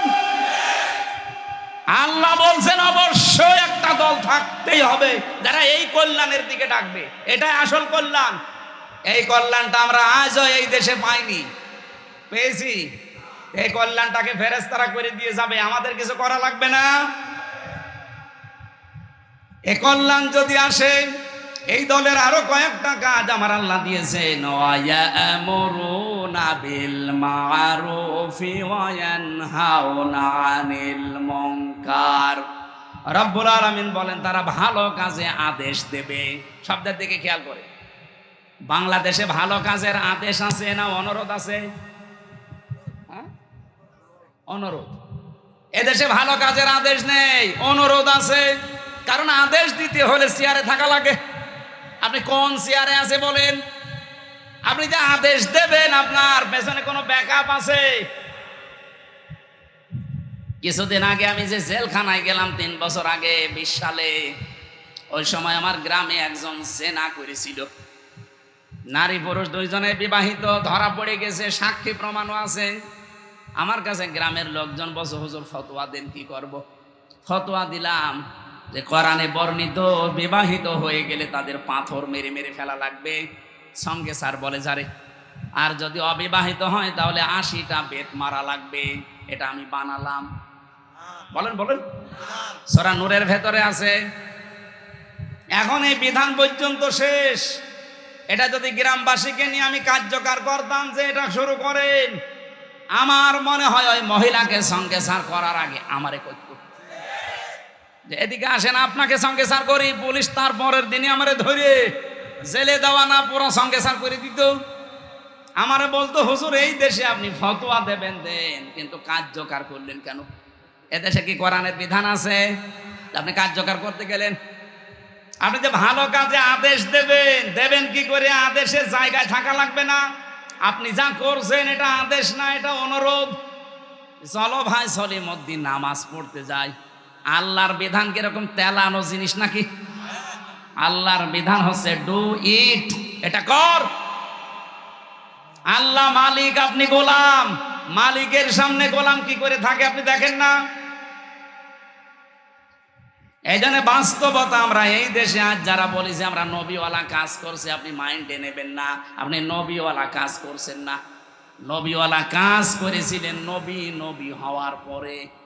উনি নবী হয়েছিলেন কয় বছর বয়সে? বলেন বলেন। উনি এর আগে যে 1 থেকে 40 এই 40 বছরে কি ভালো কাজ করেননি? বলেন না কেন? হেলফুল ফজল গঠন করার মাধ্যমে 17 থেকে 40 এই 23 বছরও তিনি ভালো ভালো কাজই করেছিলেন, কিন্তু অনুরোধের সাথে। ও চাচা, ও বাবা, ও দেশের যুবকেরা আসেন, এই লোকের ঘর নেই, ঘরটা বানিয়ে দেই। এর ছেলে মেয়ে বিয়ে হয় না, একটু বিয়ে দিয়ে দেই। এর বাড়িতে খাবার নেই, খাবারটা দেই। অনুরোধ করতেন। এই নবী যখন 40 বয়সে নবী হয়ে গেলেন, তখন হাতে নিয়ে আসলেন এই কোরআন। তিনি এখন আর বলেননি ও বাবা সলিমুদ্দিন চলো নামাজ পড়তে যাই। কি বলেছিলেন? আদেশ দিয়েছিলেন যে নামাজ পড়তে যদি মদিনাতে উনি রাষ্ট্র ক্ষমতা পাওয়ার পরে বললেন যারা নামাজ আজান শোনার পরে আসবে না, আমার তো মনে হয় তাদের বাড়ি ঘর আমি জ্বালিয়ে দেই। আর 2 নাম্বার, ওরা যদি নামাজ পড়তে না আসে ওদেরকে বেত্রাঘাত করো। ওই মক্কার মানুষগুলো চিন্তা করছিল কি সেই মোহাম্মদ যে এতদিন আমাদেরকে বলতো বাবা চাচা খালু আসো এই করি, আর এখন যে আদেশ দিচ্ছে, কারণ এখনো মোহাম্মদ আদেশের জায়গায় আছে। বলেন বলেন। এই দেশে তো দল একটা থাকতেই হবে, যেই দল সৎ কাজের আদেশ করবে। এখন সৎ কাজ কি? এই যে এখানে শব্দটা কি ছিল বলেন তো? কই? এই যে মারুফ, মারুফের আগে আলিফ লাম আছে, এর আগে বা আছে। যারা আরবি গ্রামার বোঝার শব্দ ভাঙতে পারে আপনি জিজ্ঞাসা করেন এই শব্দটার সাথে আমরা সেই জন্ম থেকে পরিচিত। এই শব্দটা উরফুন থেকে এসেছে। আরাফা ইয়ারিফু উরফুন, এর বাংলা অর্থ হচ্ছে পরিচিত হওয়া। ভালো কাজের দিকে তারা আহ্বান করবে, নির্দেশ দেবে, অর্ডার দেবে, এই ভালো কাজ আপনি জানবেন কি করে? এটা জেনেছি আমরা সেই জন্মগত ভাবে। আমাদের আদি পিতা যিনি আসল পিতা কে বলেন? বলেন। হযরত আদমকে আল্লাহ একটা ক্লাস নিয়েছিলেন, কি? আল্লামা আদামাল আসমা কুল্লাহা সুম্মা আরাদাহুম আলাল মালাইকা। আল্লাহ পাক বলেন আমি আদমকে যত আসমা আছে সব শিখিয়েছি। আসমা মানে আমরা অধিকাংশ মানুষ এখানে আমার মনে হয় যারা আছে চিন্তাশীল যারা না, তারা বলবে এসএম এর বহুবচন আসমা। আসমা মানে নাম। আপনাকে একবারও চিন্তা আসে না যে এসএম মানে নাম, এর বহুবচন আসমা, নাম সমূহ। এই কথা বলে যদি আপনি মনে করেন যে নাম মানে আলু, পটল, বাঁশ, এগুলো নাম না? আলু, পটল, ঝিঙ্গা, পেঁপে, বাঁশ, এগুলো নাম না? এক কথা বলেন না কেন? এই ক্লাসটা নিয়েছিলেন কে? সরাসরি আল্লাহ নিজে শিক্ষক, ছাত্রকে হ্যাঁ যেমন তেমন ছাত্র, নবী। সাধারণ মানুষ ছাত্র না, শিক্ষক আল্লাহ নিজে, ছাত্র নবী আদম। ভালো করে শোনেন, ক্লাসরুম তো এ রাজবাড়ি না, ক্লাসরুম কোথায়? জান্নাতে। হ্যাঁ, জান্নাতে। কত বড় গুরুত্বপূর্ণ একটা ক্লাস, যে দুনিয়ার কোন জেলায় ক্লাস হচ্ছে না, ক্লাস হচ্ছে পুরা রাখে জান্নাতে। এত বড় ক্লাসরুম, এত দামি ক্লাসরুম দুনিয়ায় কোন ভার্সিটিতে পাবেন? আপনি দেখবেন যে বিশ্ববিদ্যালয় যত উন্নত, তার ক্লাসরুম গবেষণাগার তত উন্নত। আমি বাইরের দেশগুলোতে যখনই গেছি, আমি আগে বিশ্ববিদ্যালয়ে যাই। যে বিশ্ববিদ্যালয়ে গিয়েছি, যে মালয়েশিয়া, সিঙ্গাপুর, থাইল্যান্ড, এমনকি সৌদি আরবে, বাহরাইনে, আমি আগে যে ভার্সিটি দেখি যে এদের মান কি। 1000 বিশ্ববিদ্যালয়ের তালিকার ভেতরে বাংলাদেশের একটা বিশ্ববিদ্যালয় নেই। আপনি বলেন 1000-এর ভেতরে বাংলাদেশের একটা ভার্সিটিও নেই। কি তাদের লেখাপড়ার ওজন আর তাদের গবেষণার স্তর কোন জায়গায়? তারা গবেষণা করে অ্যাটম বোম বানায়, আর আমরা গবেষণা করে ঝগড়া বাঁধাই। এই যে পানি খাওয়া লাগবে একটা গ্লাসে, কোনদিন বানাতে পেরেছে? আপনি কি বানান? আপনি জিকির বানান, তো জিকির কোরআন হাদিসে নেই। জিকির আপনি বানিয়েছেন।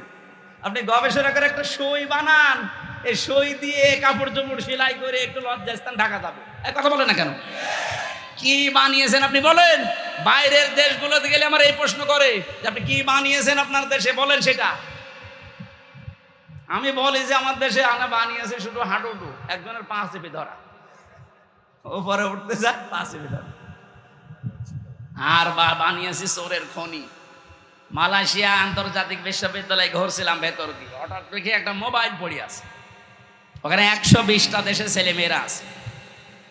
থাইল্যান্ডের একটা ছেলে ইংরেজিতে আমারে বলছে, ওস্তাদ বলে ডাকে, যে ওস্তাদ এই যে মোবাইলটা পড়ে আছে, এখানে যদি বাংলাদেশের আর ভারতের কোনো ছেলে মেয়ে না যায় তো কিয়ামত পর্যন্ত এই মোবাইল এখানে পড়ে থাকবে, কিন্তু ভারতের আর বাংলাদেশের যদি কেউ এর পাশ দিয়ে যায় গায়েব হয়ে যাবে।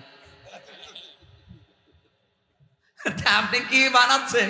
আপনি চোর বানাচ্ছেন। 2004 সালের পর থেকে মালয়েশিয়া দাঁড়িয়ে গেছে, সিঙ্গাপুর দাঁড়িয়ে গেছে, আর 54 বছরে আমরা দাঁড়াতে পারি নাই। কারণ এত চোর থাকলে আপনি দাঁড়াবেন কি করে? বঙ্গবন্ধু বলেছিল আমার কম্বল চুরি হয়ে গেছে। না ভাই, হচ্ছে না। ওদের দেশে শুধু পাহাড়, সাগর আর বালি, মরুভূমি, পাথর, তাছাড়া কিচ্ছু নেই মালয়েশিয়া, অথচ তারা দাঁড়িয়ে গেছে। কি পরিষ্কার পরিচ্ছন্ন সিঙ্গাপুর, এ রাজবাড়ি জেলায় মাথা ও মাথা কয় কিলো হবে ভাই? 60 কিলো হবে না? 60-70 কিলো হবে এ মাথা ও মাথা। একটা জেলা, বাংলাদেশে এরকম জেলা আছে 64টা, তাও রাজবাড়ি মনে হয় ছোট জেলার ভেতর একটা। আর সিঙ্গাপুরে এই মাথা ও মাথা মাত্র 42 কিলোমিটার। বাংলাদেশের একটা জেলার পরিমাণও জায়গা নেই, অথচ বিশ্বে 257টা দেশের ভেতরে সিঙ্গাপুর এখন 10 নম্বরে আছে। কোথা থেকে কোথায় চলে গেছে, অথচ 24 বছর আগে, মাত্র 2004 সালে, 21 বছর আগে, 21 বছর আগে ওই মানুষগুলো মাছ ধরে খেত। জুলা বলে না, জুলা, ওই যে কি মাছ ধরে খায়, কি বলে, জেলে। জেলে ছিল, কারণ চারিদিকে সাগর আর এটা একটা দ্বীপের মতো। এই জেলেরা আজ কোথায় পৌঁছিয়েছে, টাকার মান কত। আর আমার এই চোরের কারণে আমরা এই জন্য মারুফ শব্দের ব্যাখ্যা বলছি ভাই। আদম নবী নিজে ক্লাস করছেন ছাত্র হয়ে, শিক্ষক এই সিরাজ ভাই না, শিক্ষক আব্দুল হাই না, শিক্ষক আমির হামজা না, শিক্ষক কে? আর জায়গাটাও রাজবাড়ি মালিয়াকান্দি না। জায়গা কোথায়? আপনার কি একবারও মনে এসেছে যে এত বড় একটা গুরুত্বপূর্ণ ক্লাসে, যেখানে আল্লাহ শিক্ষক, নবী একজন ছাত্র, জায়গা ক্লাসরুম জান্নাত। মালয়েশিয়া বিশ্ববিদ্যালয়ে, আমেরিকার বিশ্ববিদ্যালয়ে যদি এইরকম উন্নত জায়গায় ক্লাস নেওয়া হয়, আল্লাহ জান্নাতে কি ক্লাস নিতে পারেন? আমাদেরকে সারা জীবন বলেছে যে আল্লাহ নাম শিখিয়ে দিয়েছে, আর আমরা বলি হ্যাঁ নাম মানে এই বেগুন, পটল, আলু, ঝাল, পেঁয়াজ, বাঁশ, এই জন্য বাঁশ দেয়। এসব জিনিস শেখানোর দরকার হয় না। ওখানে শিখিয়েছিলেন সমস্ত ন্যায় এবং অন্যায়ের যত মানদণ্ড আছে, সব মানদণ্ড এক ক্লাসে আল্লাহ শিখিয়েছিলেন। এই জন্য আদম নবীর সন্তান হিসাবে আমরা লেখাপড়া যদি কেউ নাও করি, তাও কোনটা ন্যায় কোনটা অন্যায় এটা আমরা অটোমেটিক জানি, কারণ এই ক্লাস করেছি আমরা আদম নবীর সাথে জান্নাতে। আদম নবীর সাথে জান্নাতে মানে ওয়াইজ আখাযা রাব্বুকা মিন বানি আদামা মিন যুহুরিহিম যুররিয়াতাহুম। স্মরণ করো ওই সময়ের কথা যখন আদম নবীর পৃষ্ঠদেশ থেকে তার সন্তানদেরকে আল্লাহ বের করেছিলেন। যে সন্তানদের ভেতরে আমরা নেই, আরো জোরে বলেন। বাবা হিসাবে উনি ক্লাস করেছিলেন, সন্তান আমরা সবাই তার পিঠের ভেতরে ছিলাম। এই যে যুহুরিহিম, তার পিঠের ভেতরে আমরা ছিলাম। ওই জন্য ওই ক্লাসে যত ভালো ভালো কাজ, যত মন্দ কাজ, সবাই এক ক্লাসে আল্লাহ আমাদেরকে শিখিয়ে দিয়েছেন। এই জন্য দেখবেন দুনিয়ায় আসার পরে কেউ যদি লেখাপড়া নাও করে, জ্ঞান অর্জন নাও করে, তাও কিন্তু জানে যে এটা ভালো এটা মন্দ, এটা তাকে জানিয়েছে কে? ও কোন দিন জেনেছে? ওই ক্লাসে। কোন দিন বলেন বলেন? ওই জান্নাতের ওই ক্লাসে আপনারা জেনে এসেছি। আল্লাহ সেই কথাটাই বলছেন, ওয়ায়ামুরুনা বিল মারুফ, তারা ভালো কাজে আদেশ দেবে। আর ভালো কাজে কতগুলো ভালো কাজের ভেতরে 1 নাম্বার ভালো কাজটা আমি কিন্তু বলেছি না, বলি নাই? সুতরাং এই ভালো ভালো কাজ আপনাকে একটা একটা করে কোরআন থেকে বের করে আদেশ দেওয়া লাগবে। কোরআনে কারিমে আল্লাহ সূরা হজ ভালো কাজের তালিকা দিচ্ছেন। আল্লাযীনা ইম্মাক্কান্নাহুম ফিল আরদি আকামুস সালাতা ওয়া আতাবুজ যাকাত। আমি যদি ইমানদারকে রাষ্ট্রীয় ক্ষমতা দেই, তারা প্রথমে নামাজের বিল আনবে, 2 নম্বরে যাকাত ভিত্তিক অর্থনীতি কায়েম করবে। এই ভালো কাজগুলো সমাজে জারি নেই, আর আমরা আন্দাজে বগল বাজাচ্ছি আমি যে বিশাল ভালো কাজে আছি। কি কাজে আছেন আপনি? আজ 54 বছর হয়ে গেল এদেশে নামাজ কায়েম হয়নি, যাকাত ভিত্তিক অর্থনীতি আমরা দেখতে পাইনি, অথচ সুদ ভিত্তিক অর্থনীতি দেখেছি এবং চলছেও। এই কথা বলেন না কেন? সুদের সর্বনিম্ন গুনাহ হচ্ছে মায়ের সাথে জিনা করা, আর বড় গুনাহ হচ্ছে আল্লাহ এবং রাসূলের সাথে যুদ্ধ করা। এত বড় কঠিন কাজ এই দেশে চলছে, আর আমরা বলছি দুনিয়ার কোন ঝামেলায় আমি নেই, আমি আছি লা ইলাহা ইল্লাল্লাহ, কাউকে কিছু বলবো না। আপনারা জিকির নেওয়ার জন্য আল্লাহ বসে আছে না? ভালো কাজ যেগুলো জেনে এসেছেন ওই ক্লাস থেকে, ওই ক্লাসের ভালো কাজ আপনিও জানেন আমিও জানি। আপনি প্রকাশ করছেন না, আমি প্রকাশ করে দিচ্ছি।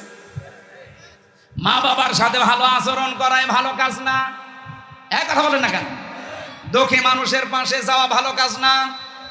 সবচাইতে ভালো কাজ পৃথিবীতে 7টা, এদিকে তাকান। এই পৃথিবীতে সবচাইতে বড় ভালো ভালো কাজ আমার আল্লাহ কোরআনে দিয়েছেন 7টা। নাকি শেষ করে দেব? এটা সূরা বালাদের ভেতরে পাবেন। আল্লাহ বলেন এই ভালো কাজে মানুষ যেতে চায় না। এদিকে তাকান। ফালাকতা হামাল আকাবাতা ওয়া মা আদরাকা মাল আকাবা। না, সে তো গিরিপথ পার করতে রাজি না। আপনি জানেন গিরিপথ কি, আকাবা কি জানেন? ফাক্কু রাকাবা, এটা হচ্ছে দাস মুক্ত করুন। কিসের দাস? মানুষ মানুষের গোলামি করবে, দাসত্ব করবে না, এটা হতে দেওয়া যায় না। মানুষের গোলামি থেকে, দাসত্ব থেকে যারা মুক্ত করতে চায়, এইটাই ভালো কাজ। বাংলাদেশে কে এই কাজ করে আপনি দেখেন না? আমরা চাই এই দেশে আল্লাহর জমিনে আল্লাহর আইন চলবে, আল্লাহর বানানো মানুষ আল্লাহর সিদ্ধান্তে চলবে। মানুষের তৈরি করা দাসত্ব আইন করবে কোন কারণে? মানুষের গোলামি করবে কোন কারণে? আজ এই দেশে যারা মানুষের তৈরি করা আইন থেকে আল্লাহর গোলামির দিকে ডাকতে চায়, তারা ভালো কাজে আছে। এটা আমি বানালাম? বলেন। আও ইয়াতামুন ফি ইয়াউমিন দি মাসগাবা, যারা দুর্ভিক্ষের সময় অসহায় মানুষের সামনে যে খাবারের ব্যবস্থা করে, আপনি নিজে নিরপেক্ষ দৃষ্টি দিয়ে বলেন বাংলাদেশে 54 বছরে এই কাজগুলোতে কারা আঞ্জাম দিয়েছে? মানুষের যে সমস্ত দুঃখ দুর্দশা, কোন সময় আইলা, সিডর, নার্গিস, কত রকমের বিভিন্ন প্রাকৃতিক দুর্যোগ আসে। এই দুর্যোগের সময় সবার আগে মানবতার সামনে এগিয়ে যায় কারা? আপনি নিজের থেকে বলেন। ইয়াতীমানদা মাকরাবা, যারা নিকট আত্মীয় এতিম, এদের সামনে যারা দাঁড়ায়, এদের পাশে যে যারা দাঁড়ায়। কত মানুষ আমরা এখানে হাজি বসে আছি, নামাজি বসে আছি, নিজের আপন বোন গরিব, এজন্য পরিচয় দেয় না। আর রাজবাড়িতে ওই ধর্মীয় বোন পাতিয়েছে, ধর্ম বোন, সেখানে মাসে 3 বার করে যায়। কথা বলেন না কেন? আপনি সফল হতে চান, কোরআন থেকে এই থিওরিগুলো নেন। ইয়াতীমানদা মাকরাবা, সামনে একটু দাঁড়িয়েছে, কই পায় না। কিন্তু সারা বাংলাদেশে আমরা কিছু কিছু মানুষকে এই কাজটা করতে দেখেছি। এই গরমে আমার কুষ্টিয়াতে আমি পেয়েছি, নিজের সংসার চলে না, এর বড় 10টা বোতল পানি, 10 ব্যাগ স্যালাইন, 10টা কোকের বোতল নিয়ে এই রিকশা চালক, অসহায় ধুলি মলিন, মাত্র মানে ধুলি মলিন, যাদের চেহারা দেখলে আপনার মায়া লাগবে, এরকম মানুষের কাছে মুখে খাবার তুলে দিচ্ছে। সুম্মা কানা মিনাল্লাযিনা আমানু ওয়া তাওয়াসাউ বিস-সাবরি ওয়া তাওয়াসাউ বিল মারহামা উলাইকা আসহাবুল মাইমানা। এদের আরো কিছু কাজ আছে, তারা ঈমান আনে, সৎ কাজে তারা আদেশ করে এবং ধৈর্যের পরিচয় দেয় নিজেদের কাজকর্মে। শুধু ধৈর্যের পরিচয় দেয় না, নিজেদের ভেতরে রহম দিল হওয়ার মতো ধৈর্য সহ্য তৈরি করে। পরস্পরকে একে অন্যকে তারা উপদেশ দেয়, আদেশ দেয়। উলাইকা আসহাবুল মাইমানা, এরাই হচ্ছে ডানপন্থী, সৌভাগ্যশালী, সফলতা লাভকারী। বলেন সুবহানাল্লাহ। এই গুণগুলো আল্লাহ পাক কোরআন থেকে সাহাবায়ে কেরামকে দিয়েছিলেন। আমরাও সব পথে নেই। আপনি এই মারুফের সাথে পরিচিত, আবার বলছি, নিজে আছেন কিন্তু মারুফ আপনি করেন না। যারা মারুফ এই 7টা কাজ করে, ওয়ায়ানহাউনা আনিল মুনকার, আর অন্যায় কাজে যারা বাধা দেয়। অন্যায় কাজে নিষেধ করার কথা না, বাধা দেওয়ার কথা আছে। নিষেধ করার বাধা দেওয়া এক। বলেন বলেন। নাহা শব্দের শাব্দিক অর্থ ব্যারিকেড দেওয়া। এই যে রাজবাড়ির যে নদী স্রোত চলছে, আব্দুল হাই আর আমি যদি যে বলি এই নদী পানি বন্ধ হয়ে যা, হবে? এটা বন্ধ করার জন্য বেড়া দেওয়া লাগবে, বাঁধ দেওয়া লাগবে। কথা বলেন না কেন? ওকে বাঁধার প্রাচীর তৈরি করা লাগবে। আল্লাহ বলেন অন্যায়গুলো দেখলে দল মত দেখা দেখে যাবে না, অন্যায় দেখলে বাঁধার প্রাচীর তৈরি করা লাগবে। আর এইটাই তো আমরা তৈরি করতে চাই। আর আপনি এটা তৈরি করতে গেলে বলেন না, এ কাজ অমুক দলের। অমুক দলের মানে ওই দলই তো আসল দল। ওয়ায়ানহাউনা আনিল মুনকার, যারা করে অন্যায় কাজ দেখলে সীসা গলা প্রাচীরের মতো যারা বাধা দেয়। আল্লাহ বলেন ইন্নাল্লাহা ইউহিব্বুল্লাযীনা ইউকাতিলুনা ফি সাবিলিহি সাফফান কাআন্নাহুম বুনিয়ানুম মারসুস। অবশ্যই আমি আল্লাহ ভালোবাসি যারা সীসা গলা প্রাচীরের মতো ঐক্যবদ্ধ হয়ে আল্লাহর দিন সশস্ত্রভাবে কায়েম করার জন্য ঐক্যবদ্ধ থাকে। দেখেন না, পাকিস্তান শুধু বনিয়ান ও মার্সোস নাম দিয়ে অপারেশন চালিয়েছে। এই মালায়নের বাচ্চা যারা আছে মদ খাওয়া জাতি, তারা ভয়ে সব পালিয়েছে। ওরা শুধু নামটা কোরআন থেকে নিয়েছিল, বনিয়ান ও মার্সোস, সীসা গলা প্রাচীর। আজ বাংলাদেশে আমার মনে হয় 18 কোটি মানুষ এখন সব ভুলে এই সীসা গলা প্রাচীরের মতো হওয়া লাগবে। এই কথা বলেন না কেন? অন্যায় যেখানে, প্রতিবাদ সেখানে, এমনকি বাধার প্রাচীর তৈরি করা লাগবে। 2-5টা করে দেখেন, কেউ এই দেশে আর অন্যায় করতে সাহস দেখাবে না, কারণ মায়ের আগে ভোগ বলায়। উলাইকা হুমুল মুফলিহুন, আল্লাহ বলেন এরাই সফল কাম, এরাই। এগুলো বলার পর আল্লাহ শেষ করে দিতে পারবে। ওয়ালা তাকুনু কাল্লাযিনা তাফাররাকু, তোমরা তাদের মতো হয়ো না। আখতালাফু মিন বাদি মা জাহুমুল বায়িনাত, যারা ইখতিলাফ করে, মতবিরোধ করে, দল বিদলে বিভক্ত হয়ে থাকে শুধু আল্লাহর বিধান আসার পরেও। আউলাইকা লাহুম আযাবুন আযীম, তাদের জন্য যন্ত্রণাদায়ক শাস্তি আল্লাহ রেডি করে রেখেছে। বলেন নাউযুবিল্লাহ। এজন্য আমাদের সময় এখন এসে গেছে ভাই, তো বেশি দিন থাকার জায়গা না। 2 দিন পরে হোক, 2 দিন আগে হোক, আপনাকে যাওয়াই লাগবে। হাতে পায়ে ধরে বলছি, কিয়ামতের দিন আপনি আমাকে দায়ী করতে পারবেন না। আমি মারুফ এবং মুনকারের ব্যাখ্যা যেগুলো জেনেছি তাফসির থেকে, ওইগুলোই বলেছি উদাহরণ দিয়ে দিয়ে। এখন আপনার বিবেকের উপরে ছেড়ে দিলাম। এই দলটা বাংলাদেশে আছে, মাস্ট বি আছে, যারা কল্যাণের দিকে মানুষকে ডাকে। কল্যাণ মানে আল্লাহর দিন কায়েম করা, এটাই আসল কল্যাণ।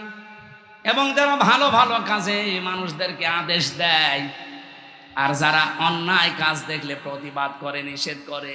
আমি আবার বলছি ভাই, ভালো কাজে আদেশ দেওয়ার জন্য চেয়ার লাগবে, ক্ষমতা লাগবে, তাছাড়া জীবনও পারবেন না। হ্যাঁ পারবেন অনুরোধ করতে, আল্লাহর কোনো আদেশ কি অনুরোধ? বলেন বলেন। আশা করছি আপনি বুঝতে পেরেছেন। এখন আর দল বিদলে বিভক্ত না হয়ে, সময় যখন একটা আল্লাহ তৈরি করে দিয়েছে, এবার যদি হাত ছাড়া করে ফেলেন 100 বছরের সময় আল্লাহ আর দেবে না। মা বোন যারা এসেছেন, আপনাদেরকে খাদিজাতুল কুবরার জীবনী অনুসরণ করার আহ্বান জানাচ্ছি। যেহেতু রাত অনেক বেশি হয়ে গেছে, আমি আজকে আর বলছি না। এরপরে একটা মাহফিল আছে পাংশায়, আর 3 দিন পরে 20 তারিখে রাত 9টা থেকে 11টা পর্যন্ত ওখানে আমি কোরবানির গুরুত্বপূর্ণ বিষয়গুলো তুলে ধরবো। আমার লিখিত জেলখানায় বই ছিল, এই বইটা নারীদের জন্য, পুরুষদের জন্য, যদি পারেন নিয়েছে না। 26শে সেপ্টেম্বর একটা মাহফিল আছে বালিয়াকান্দি। কথা বলবেন ইনশাআল্লাহ আগামীতে। এই আয়াতগুলো মেনে চলার তৌফিক কামনা করে শেষ করলাম। আমিন, আল্লাহুম্মা আমিন। লা ইলাহা ইল্লা আনতা সুবহানাকা ইন্নী কুনতু মিনাজ জালিমিন। রাব্বিরহামহুমা কামা রাব্বায়ানি সাগীরা। আল্লাহ তাআলা তেতুলিয়া বাজারের দিকে তাকাও, এ মাদ্রাসা ময়দানের দিকে তাকাও। হাজার হাজার মানুষ আমরা কোরআনের কিছু আসল কথা শুনেছি। যেভাবে তুমি যেই ফোর্সে দিয়েছো ওই ফোর্সে বলার চেষ্টা করেছি। এগুলো আমাদের জীবনে মেনে চলার তৌফিক দাও। কোরআন যদি কাউকে হেদায়েত দিতে না পারে, পথ দেখাতে না পারে, তোমার নবী জানিয়েছে সে যেন বিশ্বাস করে তার কপালে আর জান্নাত নেই। আমাদেরকে এরকম দুর্ভাগা আবু জেহেল বানিয়ে দিও না। আমাদেরকে তুমি ওমরের মতো কপাল দাও। এই আয়োজনে যারা আনসাম দিলেন, এই স্বেচ্ছাসেবক দল ছাড়া যারা কাজ করছে, যত মানুষ এই মাহফিলের জন্য শ্রম দিয়েছে, আল্লাহ তুমি এদেরকে দেখো, চেনো, এদেরকে মাফ করে দাও। সম্মানিত সভাপতি মাওলানা আব্দুল হাজ জদ্দার, সম্মানিত পরিচালক মিরাজ ভাই সহ, এ মাদ্রাসার সোফার সহ যত মানুষ এখানে এসেছে, প্রধান অতিথি, বিশেষ অতিথি যত, আল্লাহ ওমরের মতো এদেরকে হেদায়েত দান করো। মা বোনদেরকে তুমি খাদিজাতুল কুবরার মতো বানাও। তারা অনেক অসুস্থ থাকে, মেহেরবানি করে শেফায়ে কামিলা আজলা দান করো। বহু পরিবারে শান্তি নেই, আল্লাহ মেহেরবানি করে শান্তি দাও। কত মানুষ আমি নিজে সহ যারা অসুস্থ, তাদেরকে তুমি আমাদেরকে শেফায়ে কামিলা দাও। আমার বন্ধু মাওলানা আবু তালেব সহ যত আলেম ওলামা এখানে বসে আছে, আজকের বিশেষ মেহমান মাওলানা সিরাজুল ইসলাম সহ প্রত্যেকটি আলেমকে আলেম হিসাবে মেনে নাও। আল্লাহ তাআলা একটা দল থাকতেই হবে, তোমার ঘোষণা।